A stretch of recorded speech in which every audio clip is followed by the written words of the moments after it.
past is filled with incredible mysteries. The clues to solving them are all around, hidden in plain sight. A conspiracy that crosses the globe. And a discovery that the world isn't ready to believe. Let me tell you of the days of high adventure. According to an ancient legend, the stone that fell from heaven is a jewel that was cut from the crown of Lucifer himself.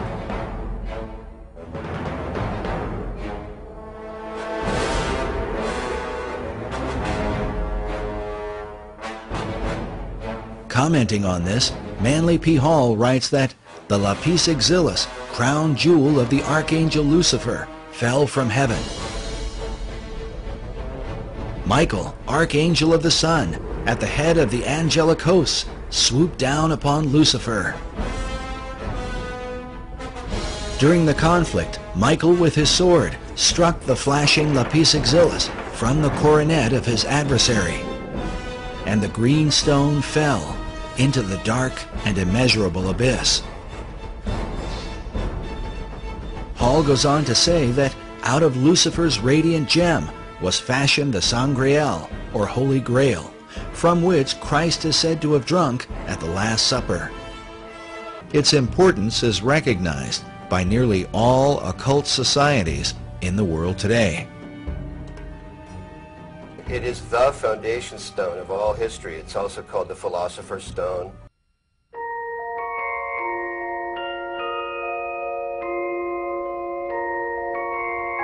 Did you ever make anything happen? Anything you couldn't explain? You're a wizard, Harry. I'm a what? Wolfram von Eschenbach writes in Parsifal that the stone is called the Grail. While the Holy Grail is traditionally thought of as the cup of Christ, those involved in secret societies believe that the original and oldest form of the Grail is the Stone of Destiny, written of by Wolfram von Eschenbach in his Grail legend, Parsifal. And he calls it lapis exilis, which is a way of saying the exiled or wandering stone. He does that because of the history known in Freemasonry and in the secret societies of this stone's movement around here and there, and where it would be would indicate the importance of that place. Now, so, Dr. Harris, can you tell us about this statue here? Oh well, this would be a very favorite thing to Manly Hall. This is Nicholas Roerich, who lived in the early part of, well, actually, he lived even in the 20th century up until 1947. There's a Roerich Museum in New York, and this, of course, is of Mr. Roerich himself. And then there's this little casket, and in this casket symbolizes what he was given, which is the foundation stone of America. And we don't know where that stone is today.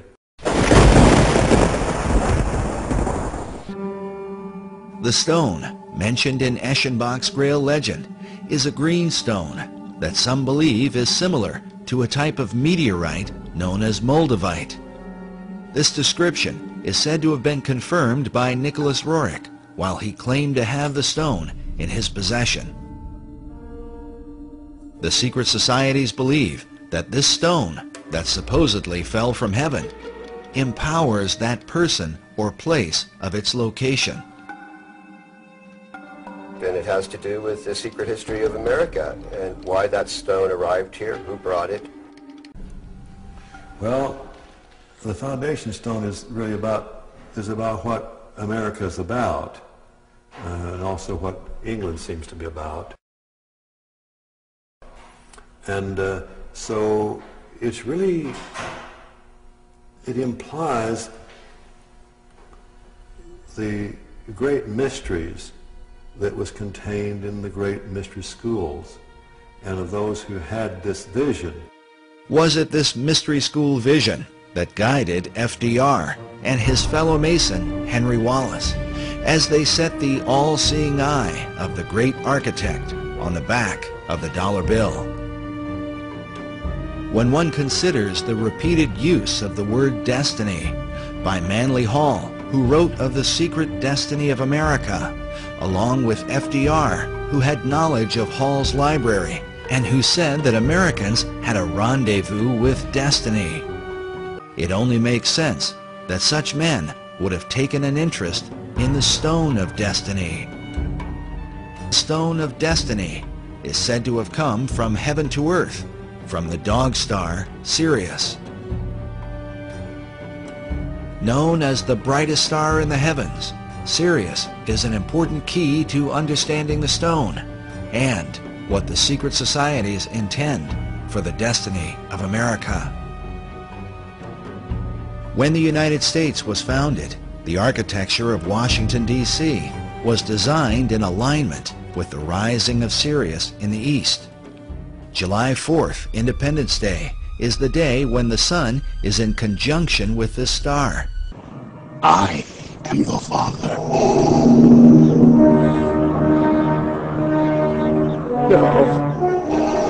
No. It's not true. That's impossible! Search your feelings. You know it to be true. No! No!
Listen carefully, my son, for we shall never speak again. If you hear me now, then you have made use of the only means left to you, the crystal source through which our communication was begun. The circle is now complete. You have made a dreadful mistake, Kal-El. You did this of your own free will, in spite of all I could say to dissuade you. Now you've returned to me for one last chance to redeem yourself. This too. Finally, I've anticipated my son. Look at me, Kal-El. The Kryptonian prophecy will be at last fulfilled. The son becomes the father becomes the son. Farewell forever, Kal-El. Remember me, my son.